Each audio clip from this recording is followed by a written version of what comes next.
ഇത് നമ്മൾ ജാവൻ്റെ പഴയ ടയറാട്ടോ. ജാവൻ്റെ ടയർ മാറ്റിയതാണ്.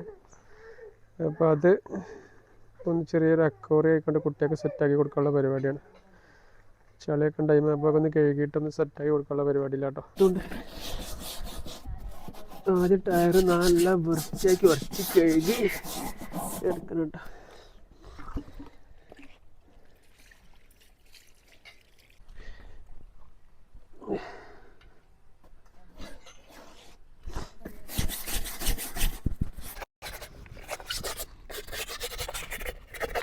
ആമിന് ഞങ്ങളെ കൂടെ എല്ലാത്തിനും ഉണ്ട് കേട്ടോ. കുറേ സെറ്റാക്കാനൊക്കെ ആമിന് മുന്നിലുണ്ട് കേട്ടോ.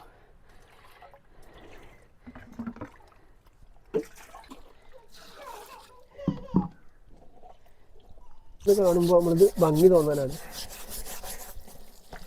അത് നമ്മൾ വെച്ച് കഴിഞ്ഞാൽ പിന്നെ ചളി കളയാൻ കഴിയില്ല.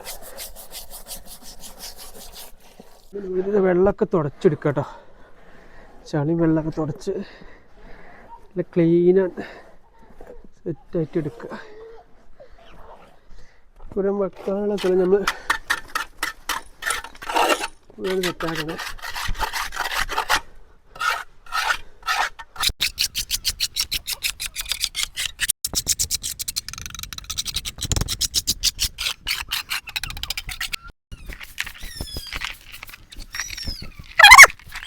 നമ്മൾ അടുത്ത സ്റ്റെപ്പ് എന്ന് പറഞ്ഞാൽ ഇതിൻ്റെ ഈ ക്യാപ്പൊക്കെ ഫില്ല് ചെയ്യണം കേട്ടോ. അതൊക്കെ നമ്മൾ എംസാൻഡ് ഇട്ടാണ്ട് ഫില്ല് ചെയ്യാണ്.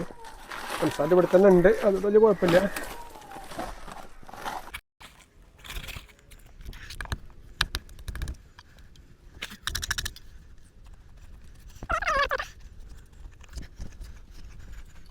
അപ്പോൾ നമ്മളിതിൽ എംസാൻഡ് നിറക്കാൻ കാരണം അല്ലെങ്കിൽ നമുക്ക് ഒരുപാട് സിമെൻറ്റ് ചിലവ് വരും. അപ്പോൾ എംസാൻഡ് നമ്മൾ ഈ ക്യാപ്പൊക്കെ നിറച്ച് കഴിഞ്ഞാൽ ഉള്ള സിമെൻറ്റ് വളരെ കുറച്ച് മതി. അത് പഴയ ടയറുകളൊക്കെ ഉണ്ടെങ്കിൽ ട്യൂബ്ലെസ് ടയറാണെങ്കിൽ നല്ല ഭംഗിയിൽ നമുക്ക് അക്വേറിയം ഉണ്ടാക്കാൻ കഴിയും.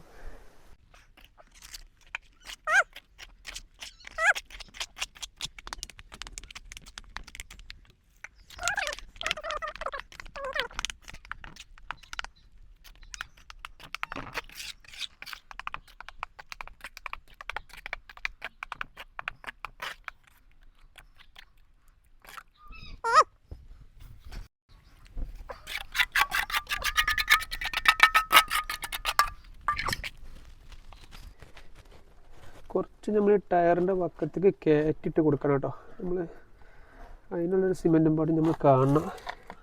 അല്ലെങ്കിൽ ആ ക്യാപ്പ് കൂടെ ലീക്ക് വരാൻ ചാൻസ് ഉണ്ട്. ലൂസാക്കി വയ്ക്കണമെന്ന് വെച്ചാൽ നമ്മൾ ടയറിൻ്റെ ക്യാപ്പ് കൂടെ വെള്ളം ലീക്കാവാൻ പാടില്ല. അടിയത്തെ ക്യാപ്പ് കൂടെ ചിലപ്പോൾ വെള്ളം ലീക്കാവും. അതില്ലാതിരിക്കാനാണ് നമ്മൾ ലൂസാക്കി വെച്ചുകൊണ്ട് ഏകദേശം ഈ ടയറിൻ്റെ ഗ്യാപ്പ് ഇങ്ങോട്ട് ഫില്ലാക്കി ഒപ്പാക്കി മാറ്റുന്നത്.